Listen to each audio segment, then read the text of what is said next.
हुआ ये आदेश है। मैं कोई भी बात ऐसी नहीं कहूँगा जो कि कंटेम्प्ट ऑफ कोर्ट हो, बट हाँ इस बात पर हम लोग की आपत्ति जरूर है और लोक जनशक्ति पार्टी रामविलास की तरफ से हम लोग सुप्रीम कोर्ट में हम लोग एक पुनर्विचार याचिका भी हम लोग दाखिल करने जा रहे हैं, जिस तरीके से रिजर्वेशन विद इन रिजर्वेशन के प्रावधानों को सुप्रीम कोर्ट के द्वारा दिए जाने की संभावनाएं खोली गई हैं।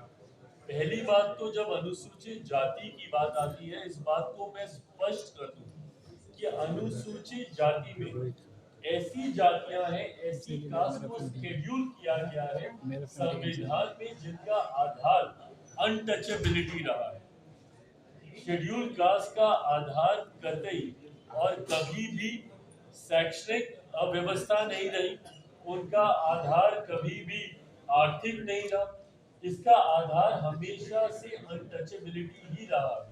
इसमें हमारे संविधान में ऐसी जातियों को शेड्यूल कास्ट के तहत शेड्यूल किया गया है जो कहीं ना कहीं कभी ना कभी छुआछूत का शिकार रही है। तो ऐसे में रिजर्वेशन विद इन रिजर्वेशन का कंसेप्ट शेड्यूल कास्ट में आ ही नहीं सकता। क्रीमी लेयर का प्रावधान शेड्यूल कास्ट में कभी आ ही नहीं सकता है, क्योंकि इसका आधार ही अनटचेबिलिटी रहा है। सुप्रीम कोर्ट के ऑब्जर्वेशंस को मैंने पढ़ा है और उसमें कहीं पर भी अनटचेबिलिटी का जिक्र नहीं किया गया। भाई आज की तारीख में भी ये उदाहरण हम लोग को देखने को मिलते हैं कि एक दलित समाज से आने वाले युवा को ही घोड़ी पर चढ़ने से रोका जाता है, एक दलित समाज से आने वाले परिवार को मंदिर में प्रवेश करने से रोका जाता है। कई ऐसे उदाहरण हम लोग के सामने हैं जहां पर संपन्न लोग भी जो कहीं ना कहीं समाज में एक अच्छी पहचान बना चुके हैं, वो लोग भी जो दलित समाज से आते हैं, जब मंदिर में जाते हैं तो मंदिर धुलवाया जाता है। तो आज भी इस तरीके के भेदभाव को प्रैक्टिस किया जा रहा है। तो जब भेदभाव छुआछूत के आधार पर हो रहा है, ये भेदभाव कहीं शिक्षा के आधार पर नहीं हो रहा, ये भेदभाव कहीं आर्थिक दृष्टि से नहीं हो रहा कि भाई आर्थिक तौर पर आप सक्षम हो गए तो अब कोई भेदभाव नहीं होगा। जैसा मैंने अपने उदाहरण में बताया कि कई ऐसे बड़े नाम भी हैं, मैं नाम नहीं ले रहा, आप सब उन नामों को भी जानते हैं। कई ऐसे बड़े नाम भी हैं जो अगर किसी मंदिर में चले जाते हैं तो उसके बाद उस मंदिर को गंगा जल से धोया जाता है। तो ऐसे उदाहरण आज की तारीख में भी देखने को मिलते हैं। तो जब ये उदाहरण है तो ये दर्शाते हैं कि ये जो भेदभाव हो रहा है या आपकी आर्थिक दृष्टि पर नहीं हो रहा, या आप कितने कामयाब हो गए हैं अपने क्षेत्र में उसको लेकर नहीं हो रहा है। ये इसलिए हो रहा है क्योंकि आज भी छुआछूत को मानने वाले लोग हैं। और शेड्यूल कास्ट का जब मैंने जिक्र किया, इसमें उन्हीं जातियों को इसमें रखा गया है जो छुआछूत का शिकार कभी ना कभी कहीं ना कहीं समय के किसी दौर पर रही है। तो जब आधार आपका छुआछूत है तो ऐसे में क्रीमी लेयर का प्रावधान या रिजर्वेशन विद इन रिजर्वेशन का प्रावधान हो ही नहीं सकता है। इसीलिए मैं और मेरी पार्टी लोक जनशक्ति पार्टी इससे असहमति रखती है और इसीलिए हम लोगों ने पुनर्विचार याचिका सुप्रीम कोर्ट में हम लोग आने वाले दिनों में हम लोग दाखिल करने। क्या अध्यादेश का भी आप मन में सोच रखे सर कि अगर वो पुनः याचिका? मैं सरकार का हिस्सा हूँ और मेरे पास सरकार के भीतर इन चर्चाओं को करने की गुंजाइश मुझे मिलती है। कोई अध्यादेश आएगा नहीं आएगा, इस पे कानून बनेगा नहीं बनेगा, जरूर मैं चाहता हूँ, पर ये तमाम बातें गठबंधन के भीतर करने की है, क्योंकि मैं खुद आज की तारीख में सरकार का हिस्सा हूँ। ये गठबंधन के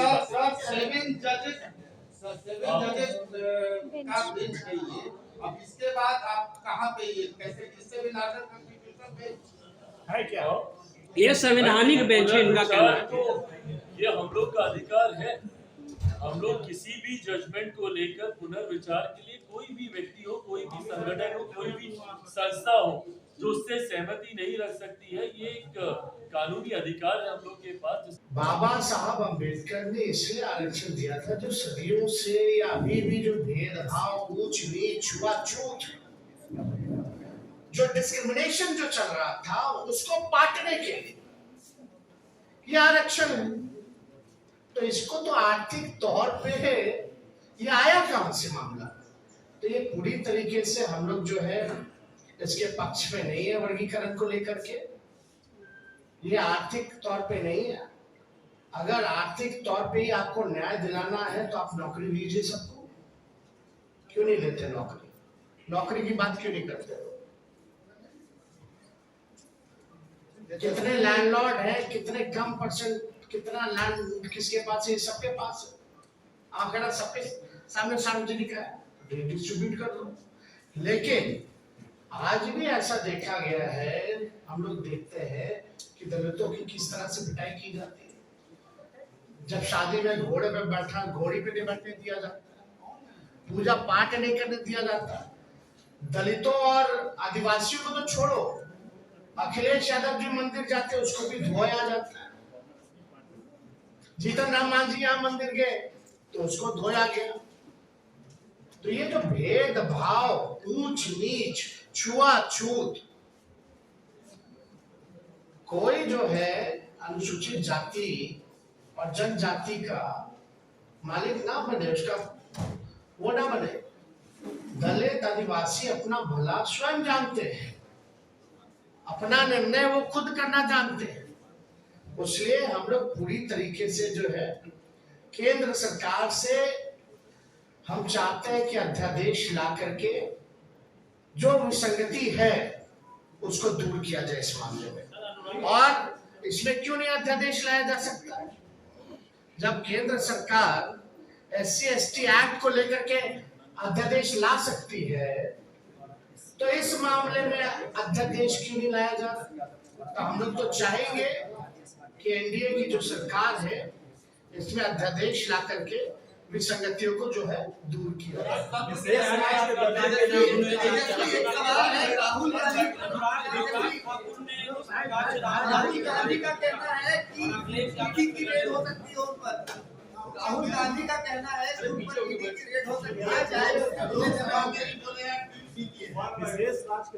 देखिए, सब तो सबके सामने है ही। अब कोई मतलब नहीं रह गया रेड मारो या वो करो। ईडी और जांच एजेंसियों का कोई महत्व रह गया है क्या?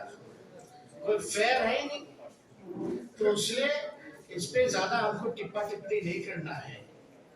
किस प्रकार से ये लोग सरकार का खिलौना बना हुआ है ये सबको पता है। इसके बाद